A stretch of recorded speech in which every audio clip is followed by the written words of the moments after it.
ጤና ይስጥልን የከበረ ሰላምታችን በመላው ዓለም ሆናችሁ ቃል ስፖርት ዩቲዩብ ቻናላችንን ለምትከታተሉ ውድ አድማጮቻችን ሁሉ ይድረስ ብለናል። ከእናንተ ከሆነው ቃል ስፖርት ዩቲዩብ ቻናል ለዚህም ሰዓት መርጠን ያሰናዳላችሁን ስፖርታዊ ጥንቅሮች በቅደም ተከተል እያጋርናችሁ ቆይታ የምናደርግ ይሆናል። እስከ ፕሮግራማችን ፍጻሜ ቆዩ። ላይክ፣ ሰብስክራይብ እና ሼር ማድረግ እንደ ሁልጊዜው እንዳይረሳ ብለናል። ውድ ቤተሰቦቻችን ስላጋርነታችሁም ስላበረታታችሁም አመስጋኞች ነን።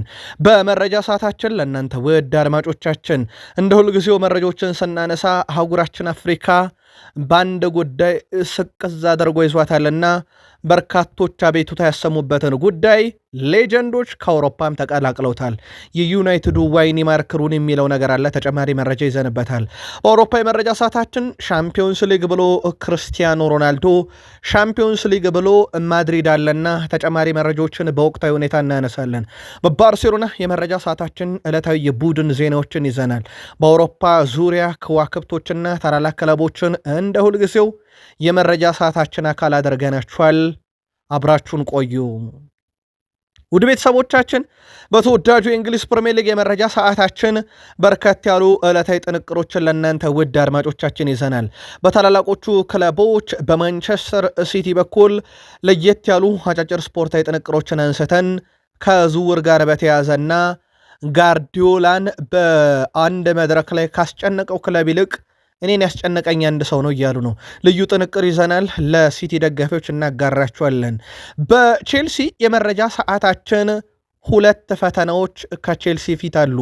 ውድ ቤተሰቦቻችን ሁለቱን ፈተና የግድ መቅረፍ አስፈላጊ ሆኗልና አጀንዳ ሆኗል። ለመሆኑ ቼልሲ ቤት ሁለት አንገብጋቢ ጉዳዮች ምን ተፈጠሩ? ዕለታዊ ቡድን ዜናን ጨምሮ ለቼልሲ ደጋፊ ተጨማሪ መረጃዎችን ይዘናል። ሐሳብ አስተያየታችሁን እያጋራችሁን አብራችሁን ቆዩ። አርሰናል ከሚኬል አርቴታ በፊትና በኋላ ተብሎ የሚከፈል ቡድን ሆኗል። በብዙ ምክንያቶች የፊታችን እሁድ ምናልባትም በሳቸው የአሰልጣኝነት መንበር ለአርሰናል ሩቅ ከሆነ ዋንጫ አንዱን ለመቋደስ ዌምብሌ ያቀናሉ። ፔሮሄን ካፔ የሚለው ነገር አለ። የቡድን ዜና በስፋት እናነሳለን በጉዳዩ ላይ። ከዛ በተጨማሪ የቡድኑን አምበል የቡድኑን ቁልፍ ሰውና የቡድኑን አብዮት የተባለን አንድ ጉዳይ በአርሰናል ቤት ይዘናል። አብራችሁን ትቆያላችሁ። በማንቸስተር ዩናይትድ የመረጃ ሰዓታችን የቡድኑ ቁልፍ ተጫዋቾችን እንደማያገኙ ያረጋገጡት ማይክል ካሪክ በጋዜጣዊ መግለጫቸው ላይ አንድን ነገር አጥብቀው እንደሚመኙና እንደሚሹ ተናግረዋል። የእሳቸው ሙሉ ጋዜጣዊ መግለጫ ተይዟል። ዩናይትድ እንደ ልማዱ እጩ ካስመረጠ ያሸንፋልና እንደተጠበቀው ሆኗል። ወደ ቤተሰቦቻችን የዝውውር ጉዳይ በዩናይትድ የመረጃ ሰዓታችን በስፋት ተካቷል። ወደ ቤተሰቦቻችን ከአውሮፓ ግዙፍ ክለቦች አንዱ የሆነውንም ሊቨርፑልን በተመለከተ በቃል ስፖርት የመረጃ ሰዓታችን ላይ ሰፊ ጥንቅር ይዘናል። ሁላችሁም ቆዩን። ላይክ፣ ሰብስክራይብ፣ ሼር አድርጉን። ለሀሳብ አስተያየታችሁ ለድጋፋችሁ ግን አስቀድመን አመስጋኞች ነን። መልካም ቆይታ በድጋሜ። የወቅቱ የአፍሪካ መነጋገሪያ ጉዳይ የአፍሪካ ዋንጫ ከሴኔጋል ተነጥቆ ለአዘጋጇ ሞሮኮ መሰጠቱ ነበረ። ካፍ አስቀድሞም ከሞሮኮ ጋር ያለው ግንኙነት መልካም አይደለም፣ እግር ኳሳዊም አይደለም፣ ጤናማም አይደለም ተብሎ ሲታማ ጭራሽ ለሞሮኮ ዋንጫ ሰጥቶ አሁን ደግሞ ነገሩ የከፋ ሆኖበታል። የሴኔጋል ብሔራዊ ቡድን ተጫዋች ኢድሪሳ ጋና ጉዬ ይበልጥ ጠንክረን እንመለሳለን ብለዋል። ዋንጫና ሜዳሊያ ጊዜያዊ ናቸው ያለው ጋና ጉዬ እኛን የበለጠ ግድ የሚሰጠን ሁሉም ደጋፊዎች ወደ ቤተሰቦቻቸው በሰላም መመለሳቸው ነው ብሏል። አያይዞም በዛ ምሽት በራባት ምን አይነት ምሽት እንዳሳለፈን እናውቃለን። ያንን ማንም ከኛ መንጠቅ አይችልም። የበለጠ ጠንክረን እንመለሳለን። እንኳንም ከሞሮኮ በሰላም ቤተሰቦቻችንና ደጋፊዎቻችን ተመለሱ ሲል ሐሳቡን አጋርቷል። እንግሊዛዊው የማንቸስተር ዩናይትድ ሌጀንድ ዋይኒ ማርክ ሩኒ በእግር ኳስ ታሪክ ውስጥ ስማቸው በጉሉ ከሚነሱ ተጫዋቾች አንዱ ነው።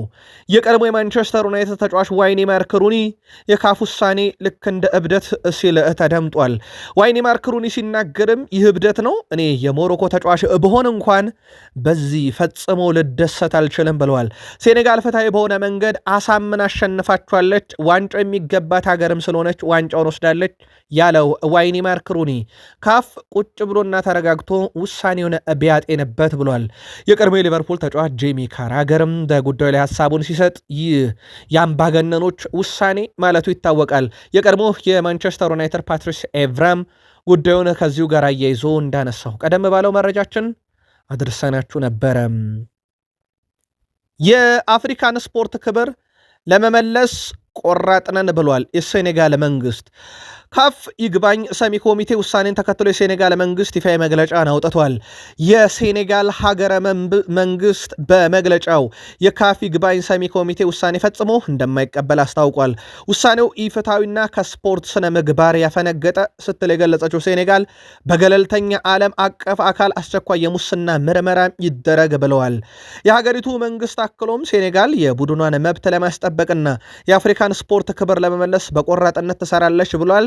ይህን ያሉት የሀገሪቱ መንግስት የሀገሪቱ ጠቅላይ ሚኒስትር መስተዳደር ነው። ውድ ቤተሰቦቻችን ጉዳዩ አነጋጋሪ ሆኗል። ሴኔጋል ካፍ የጣለባትን የ10 ሚሊዮን ዶላር ቅጣትም አሻፈረኝ ስትል ጉዳዩን ቸልተኛ ሆና እንደምትመለከተውና ይህንንም የተጣለባትን ገንዘብ እንደማትከፍል እንዲሁ ይፋ አድርጋለች።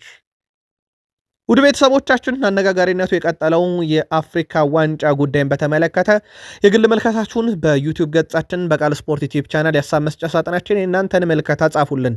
የአውሮፓ የመረጃ ሰዓታችን ላይ ነን። አሁን ውድ ቤተሰቦቻችን የአውሮፓ ሻምፒዮንስ ሊግ ሲባል ሪያል ማድሪድ እና ክርስቲያኖ ሮናልዶ ከበርካቶች ፊት ድቅን ቢሉ በምክንያት ነው።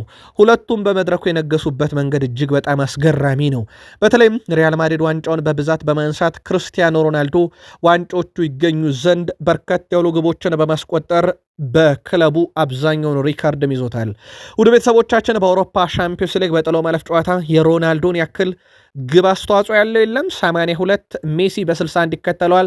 ሮበርት ሌዋንዶስኪ በ44 ሶስተኛ፣ ከሪም ቤንዜማ በ41 አራተኛ፣ ቶማስ ሙለር በ45ኛ፣ አሁን ቪኒሺየስ ጁኒየር እና ኬሊያን ምባፔ በ28 ቀጣዩን ደረጃ ይዘዋል። ምናልባትም የሮናልዶን ሪካርድ ለመስበር በብዙ የሚርቁት የማድሪድ ተጫዋቾች በቀጣይ ሆንላቸዋል የሚለው ይጠበቃል። ሁለቱ በአውሮፓ ሻምፒዮንስ ሊግ 28 የግብ አስተዋጽኦ በጥሎ ማለፍ ጨዋታ ያላቸው ኬሊያን ምባፔ እና ቪኒሺየስ ጁኒየር አሁንም በክለቡ ረጅም ጊዜ ቆያሉ ተብሎ ይጠበቃል። በተለይም ቪኒሺየስ ኮንትራቱን እስካሁን ባያራዝምም ከዚህ ጋር በተያያዘ ቪኒሺየስ ጁኒየር ኬሊያን ምባፔ እስካሁን አብሬያቸው ከተጫወትኳቸው ተጫዋቾች ምርጡ ነው፣ እሱ የዓለም ምርጥም ተጫዋች ነው ብሏል። ከጉዳት ተመልሶ አብሮት እንደተጫወተ ይታወቃል ኢትሃድ ስቴዲየም ላይ።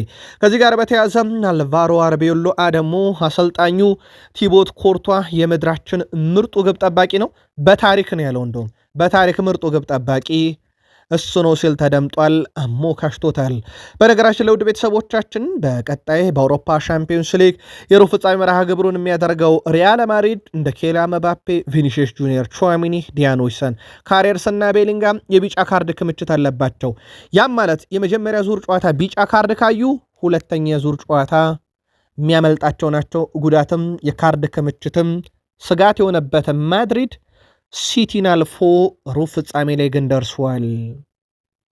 ላሚን ያማል ሁሌም ዝግጁ ነው፣ በተለይ ለኛ ልክ እንደ ጨዋታ መቀየሪያ ማሽናችን ነው ሲሉ ተደምጠዋል። ሃንስ ፍሊክ ሻምፒዮንስ ሊግም ሆነ ሌሎች መድረኮች ላይ በርካታ ቁልፍ ተጫዋቾች ውጤት ቀያሪ ያሉን፣ ከዚህ ውስጥ አንደኛው እሱ ነው። ለኛ እንደ ጥሩ ነገር የተጫዋቹ ብቃት ሜዳ ላይ ሁሌም አለ ጉዳት እስካልገጠመብን ድረስ ሲሉ ተደምጠዋል። በነገራችን ለውድ ቤተሰቦቻችን በባርሴሎና በኩል ላሚን ያማል፣ ፌርሚን ሎፔዝ፣ ጄራርድ ማርቲን እና ማርክ ካሳዶ በቢጫ ክምችት ውስጥ ያሉ ተጫዋቾች ናቸው።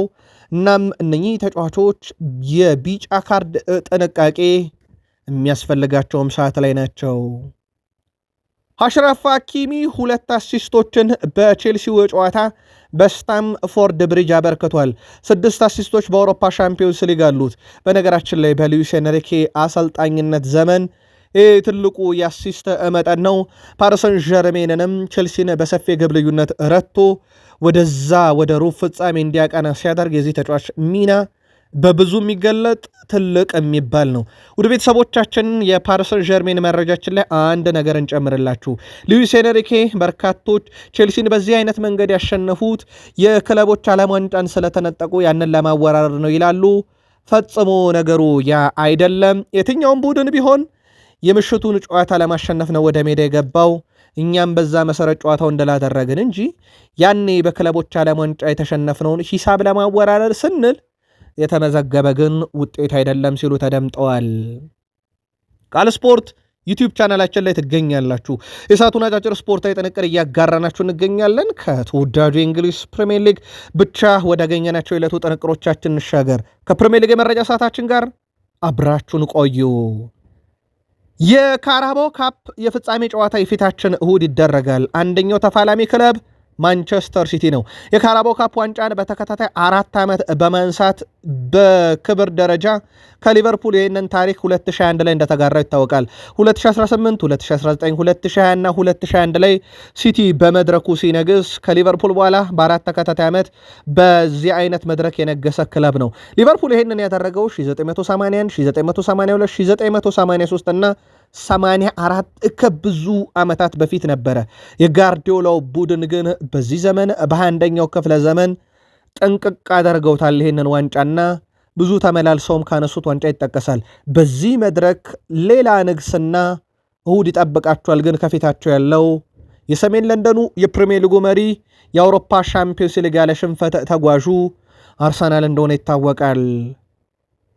ከዝውውር ጋር በተያያዘ የቤርናንዶ ሲልቫ የሲቲ እህል ውሃ በዚህ ዓመት እንደሚጠናቀቅ አስቀድሞም የታወቀ ግን ከሲቲ ይለቃል በተባለበት ዓመት በአውሮፓ ሻምፒዮንስ ሊግ የገጠመው ነገር በእግር ኳስ ሕይወቱ የሚረሳው አይደለም። የቀይ ካርዱ ምክንያት እሱ ነበረ ቀይ ካርዱም የተመለከተው።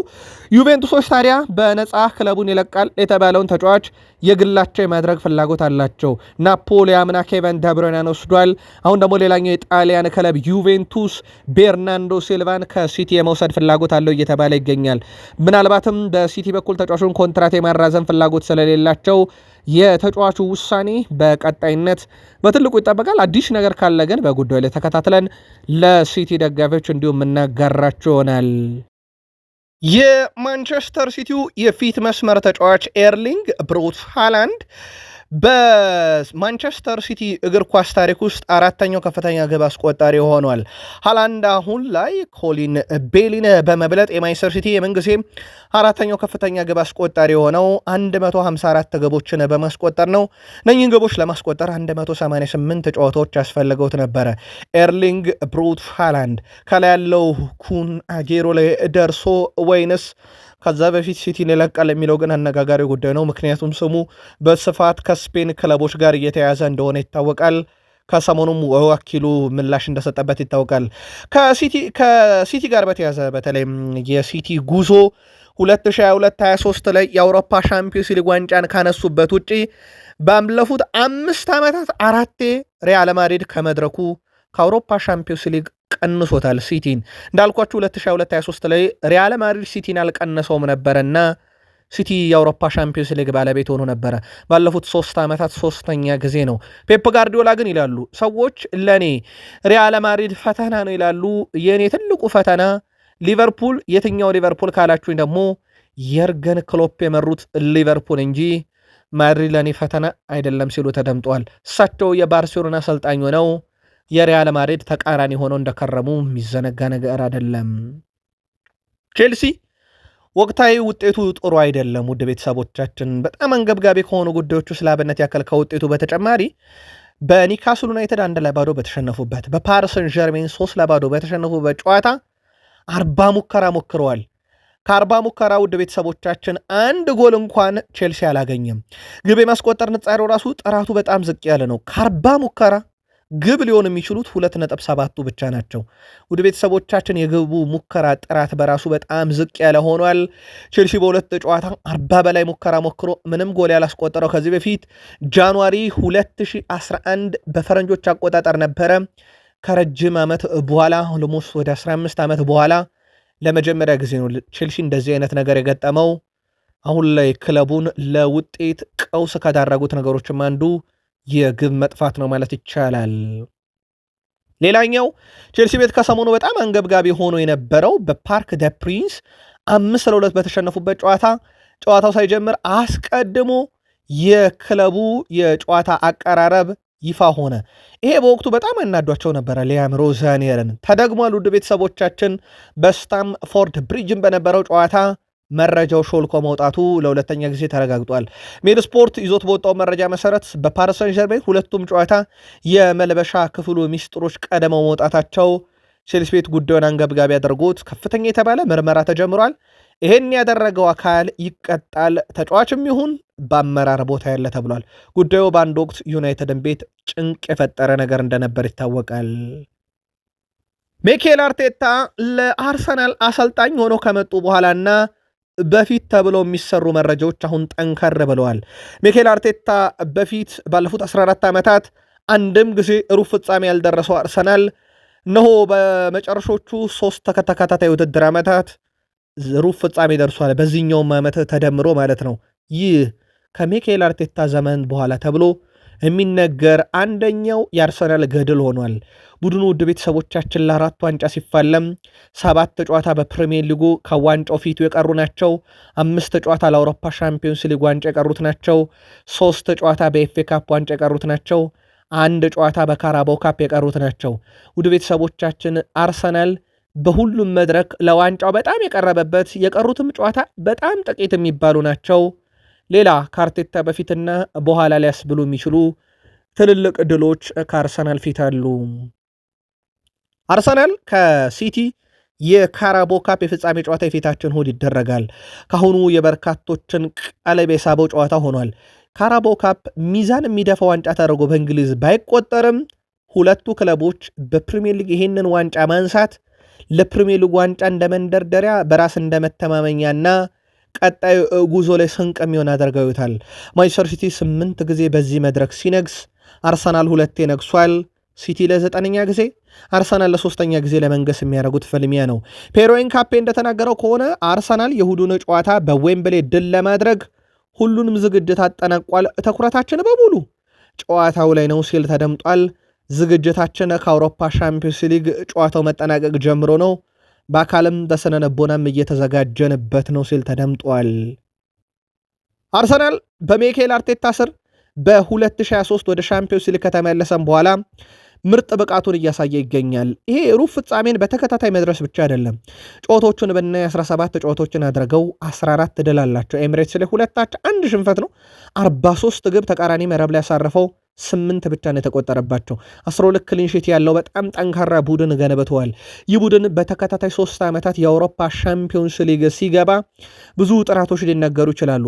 ለአብነት ያክል አምና ወደዚህ መድረክ ሲመጣ ማድሪድን ሲረታ እንደ ዴክላን ራይስ ምርጥ ብቃቱን ያሳየ እነኛ እጅ ባፍ የሚያስጭኑ ቅጣት ምቶችን የሚያስቆጠር የሌላቸውም ነበረ። ዘንድሮ በእርግጥ እንደዛ አይነት ክላሲክ የሆነች ግብ ኤብሬቼዜ ማስመልክቶናል። ዴክላን ራይስ ባለፉት 3 ድል ባደረጉባቸው አርሰናል ሻምፒዮንስ ሊግ የጥሎ ማለፍ ጨዋታ በሁሉም ጨዋታ ኮከብ በመባል የተመረጠው እሱ እንደነበረ ይታወቃል። የቡድኑ ቁልፍ ተጫዋች መሆኑም አንደኛው ማሳያ ነው።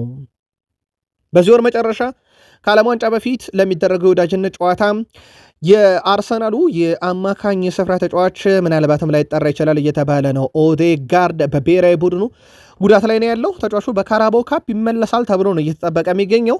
ግን በካራባው ካፕ ላይ ደርሶ ቢጫወት ራሱ ወደ ሀገሩ ላያቀና ይችላል በጥንቃቄ ምክንያት እየተባለ ነው። ጉዳዩን እንከታተለዋለን ውድ ቤተሰቦቻችን። ሌላው ዛሬ በጣም አነጋጋሪው ዜና በርከት ያሉ ክለቦች እነ ሞናኮ፣ ባየር ሙኒክ፣ ሲቲ ጨምሮ አንድሪያ ቤርታን ስፖርቲንግ ዳይሬክተራቸው አድርገው ለመቅጠር ፍላጎት አላቸው የሚለው መረጃ ዛሬ በጣም አነጋጋሪው ጉዳይ ሆኗል።